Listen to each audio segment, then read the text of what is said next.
And Sean Hannity is right. One of those visits really was a cynical political stunt.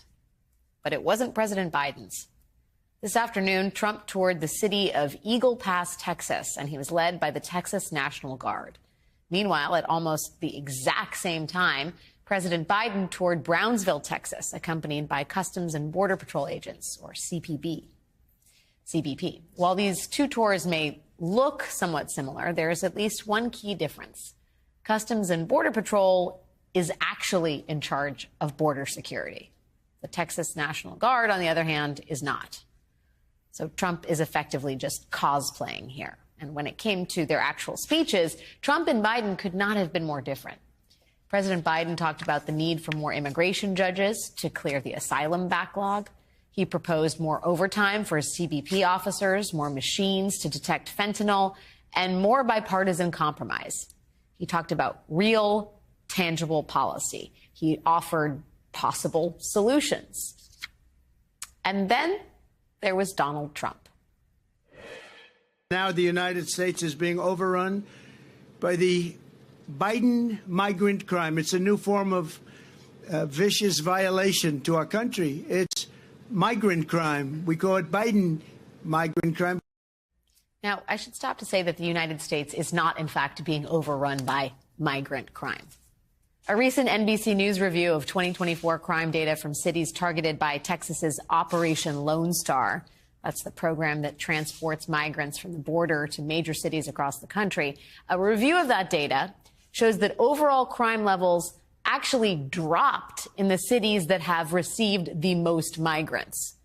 That would be cities like Philadelphia, Chicago, Denver, New York, and Los Angeles. Now, Trump may call it a vicious violation to our country, but none of that appears to be true. Don't expect him to stop saying it, though. Migrants are actually much less likely to commit crimes than U.S. citizens are. But if you watch Fox News these days, or if you listen to Republicans, you would not know that. You would probably think quite the opposite. And not only does the right not seem to be worried about the impact this kind of scapegoating has on migrants, as it turns out, conservatives don't actually want to fix anything when it comes to the border. Remember back in January, just 2 months ago, when Republican Speaker of the House Mike Johnson and 60 of his Republican colleagues made their own trek down to Eagle Pass. Do you remember that? They claimed they were there to demand legislative action on stricter border policies. And then just 1 month later, they tanked that legislation all by themselves. They specifically killed their own bipartisan bill because Donald Trump asked them to. Because Donald Trump doesn't actually want the immigration system fixed. He wants it to be broken so that he can run on it. Here's what I would say to Mr. Trump. Instead of playing politics with this issue, instead of telling members of Congress to block this legislation, join me, or I'll join you, in telling the Congress to pass this bipartisan border security bill.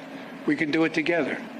You know and I know it's the toughest, most efficient, most effective border security bill this country has ever seen.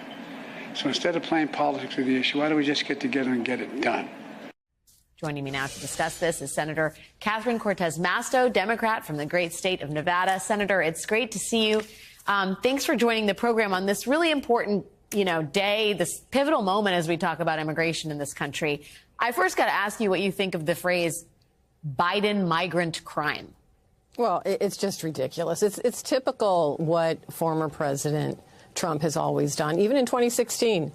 To make up information, lies, talk about what's happening at the border when it's really not. And Alex, I think that's why it's important for people to really know the facts. And it was important for me, for that reason, to go down to the border. I went to the Tucson region. I was at Nogales. I was the Ajo Station, Lukeville, to talk with the Border Patrol agents and the customs agents. The same thing that President Biden has just done. And if you actually sit and talk to the agents on the border, you will learn that they need more resources. They're underwhelmed, right? And they're understaffed. They're overwhelmed.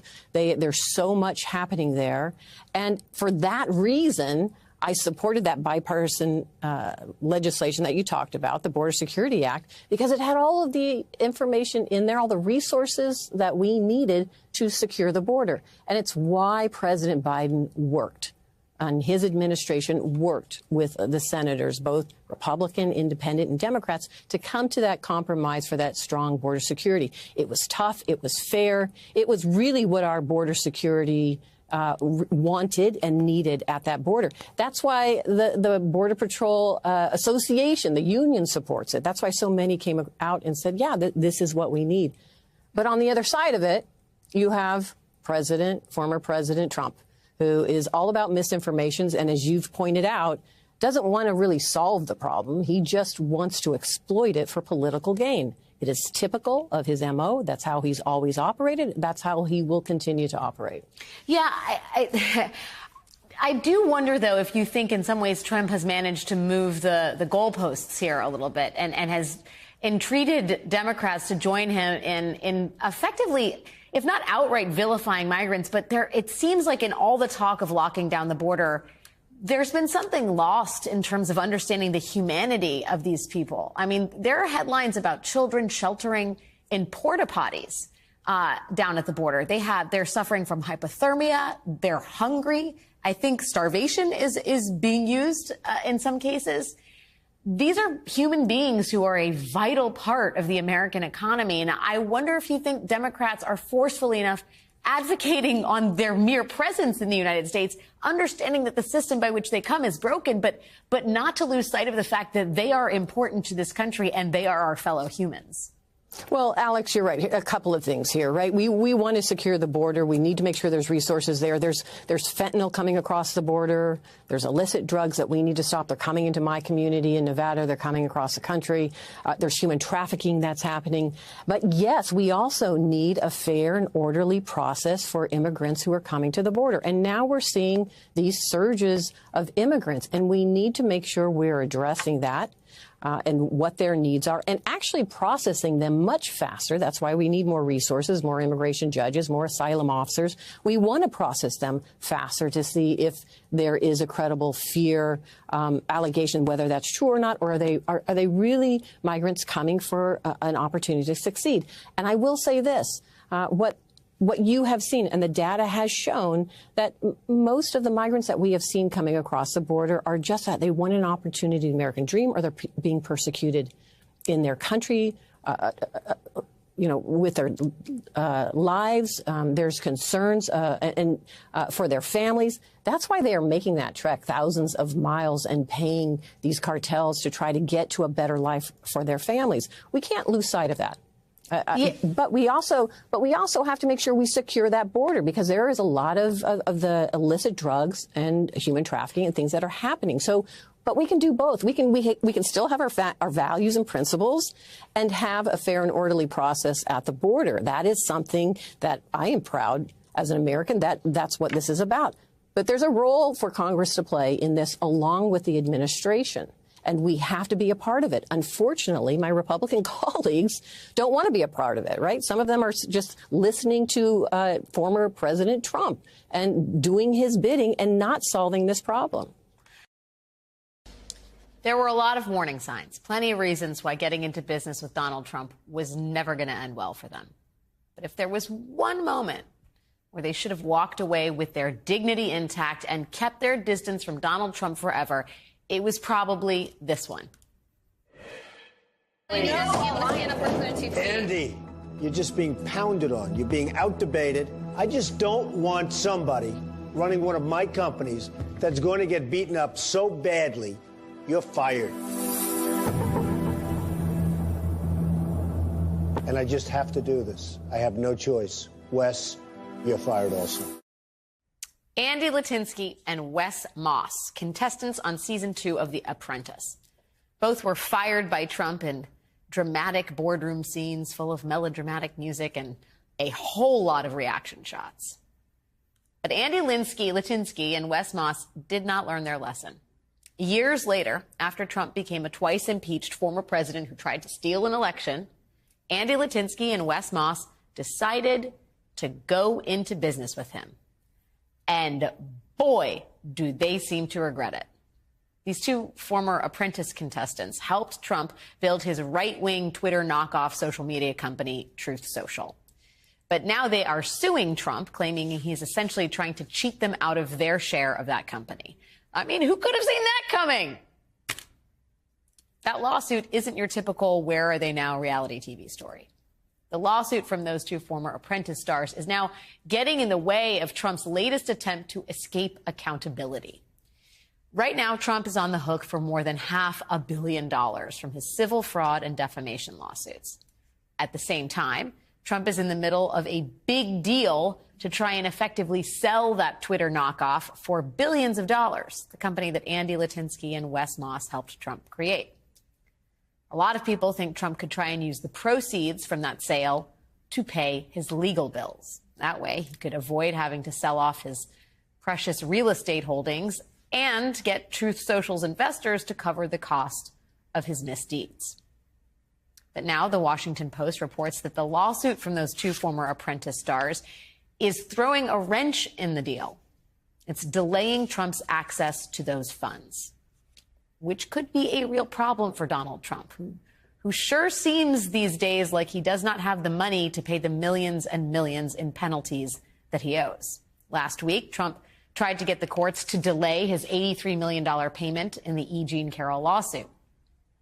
Today, Carroll's attorney responded to that request for delay, saying he simply asks the court to trust me and offers the court filing equivalent of a paper napkin signed by the least trustworthy of borrowers. Trump is also trying to delay paying his New York civil fraud payment. This week, Trump and his lawyers asked the judge to allow him to pay only $100 million of the $450 million he owes in that case. Yesterday, the judge denied that request. In a two-line statement, he told Trump's attorneys, "You have failed to explain, much less justify, any basis for delaying the payment." And scene. In the course of that back and forth yesterday, though, we learned about another possible attempt by Trump to avoid paying the piper. And it is a real doozy. In a legal filing yesterday, New York Attorney General Letitia James accused Trump of quietly trying to move his assets to Florida to avoid having them seized by the state of New York. Quoting from the New York Attorney General's office, after the court issued its February 16th order, defendants announced for the first time that various Trump Organization entities operating in New York are allegedly now located in Florida. Two of the companies that were part of that lawsuit, DJT Holdings LLC and DJT Holdings Managing Member LLC, have already been relocated to Florida. Now, as of the year 2023, both of those companies were still located in New York. So did Trump move those companies to Florida after the Attorney General brought a lawsuit against Trump and those companies? I mean, that would be one creative way to get out of paying any penalties in the case. And it sounds like the court was concerned that Trump would do something exactly like that, which is why at the very beginning of this case, the judge here barred Trump from moving his assets out of the state. Now, Donald Trump is doing everything in his power to avoid accountability in his civil and criminal trials. And yes, in some cases, it is working. Yesterday, of course, he managed to get the conservative majority on the Supreme Court to delay his case in the D.C. election interference trial well into the future. His Georgia election interference cases have been successfully stalled as well. We don't know what's happening in Mar-a-Lago, but the civil cases against Trump, the ones from the New York Attorney General and from writer E. Jean Carroll, those have been the only cases so far where Trump has really had to face justice. And now he's making these last-ditch efforts to avoid having to pay up. And the question is, will Trump be able to escape accountability here as well? The author of the Daily Beast story that broke a lot of this, Jose Palieri, political investigations reporter for the Daily Beast. Jose, thanks for joining me. If you could, can you explain, like, the indications we have right now and the timing about whether Donald Trump is, in fact, trying to move organizations that are subjects of this fraud trial out of state to avoid having to pay penalties? Can you talk a little bit more about the sort of evidence that is at hand? Sure. So, I mean, look, like you said, all we know now is that they've had these changes of addresses. And the person who should be first to know would be Barbara Jones, that former federal judge who is the monitor over the company. She's been babysitting the company for over a year now. And this was exactly why she was put in place. I mean, Justice Engoron, who is the trial judge, knew that this kind of thing could happen. That's why a little over a year ago, he ordered this monitor to be put in place so that the Trumps could not move assets out of the state, which was a concern from the beginning. And so with this change of address, we're sort of seeing hints at that. I mean, we knew that Donald Trump feared having to pay this amount of money, and especially when he's going through such a big cash crunch now.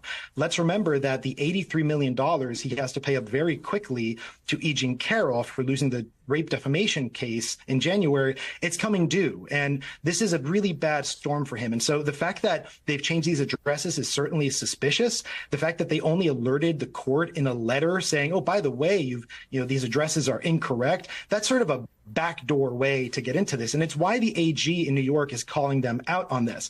What's interesting is going to be how far this goes, because at this point, Trump's legal team has to answer some serious questions from the judge. And the appellate court isn't going to play this game either. I mean, they already issued a temporary stay so that this can be fought on appeal, but they chose not to hit the pause button on him paying this money. So at this point, he's not in a position where he's supposed to be moving assets. He's actually in the position where he needs to pay up real soon. And so we'll get answers pretty soon. But the fact that they did it this way at this hour after they were told to pay is certainly raising red flags. This evening, we got some fairly shocking news. President Trump is asking a court to schedule one of his federal criminal trials before the November election. Specifically, Trump is requesting the Mar-a-Lago classified documents case to begin on August 12th. That is correct. Donald Trump asked for that trial to start just 3 months before the presidential election. Except that request may not exactly be what it sounds like. It could very well be a game of 3D chess, which, yeah, doesn't sound like something that Donald Trump plays all that often. But bear with me here. Trump pitching that August date could be a way of trying to block the other federal criminal case, the special counsel's much more serious federal election interference case, from going to trial before the election. Yesterday, we got that massive news that the Supreme Court has agreed to hear Trump's argument that those criminal trials in the D.C. case should be thrown out because of presidential immunity. But the court didn't schedule oral arguments on that case to start until the week of April 22nd. And because of that delay, even if the Supreme Court decides this case incredibly quickly, this election interference case most likely could not start until late July. Now, we know from forms that were sent to potential jurors last year that once that case starts, the court expects it will last approximately 3 months, which means that the window in which the D.C. election interference case could take place and conclude before the November election, that window is very, very small. It is basically sometime between mid-July and mid-August. So Donald Trump asking for the judge in another case, the Mar-a-Lago classified documents case, to put that trial on the calendar in mid-August seems like some 3D chess. Okay, maybe just chess. Right now, it really doesn't seem like there's enough room in the calendar to have both of these trials take place and conclude before the presidential election. Jack Smith's team thinks the Mar-a-Lago trial will last 4 to 6 weeks, and Trump's legal team thinks it will last 8 to 10 weeks. Now, whether it's 4 weeks or 10 weeks, it could effectively block the judge in the federal election interference case from scheduling her trial in order to get a verdict before the November election. Or in other words, it could ice her. Ice her. That is what a person familiar with Trump's trial strategy told CNN earlier this week. NBC News has not independently verified that reporting, but earlier this week, that same person told CNN that as far as scheduling the Mar-a-Lago classified documents trial, the thing Trump is really thinking about is blocking the D.C. federal election case. The idea is to make it impossible for the judge in that case, Tanya Chutkan, to jam a trial down before the election by using things that are out of her control. Trump's team believes the Mar-a-Lago case, if it's moved to July, could box out Judge Chutkan from putting the federal election subversion case on the schedule. Sure looks like that's Trump's strategy here. Makes sense to me. At the end of the day, this is his classic delay strategy with a few more bells and whistles, admittedly.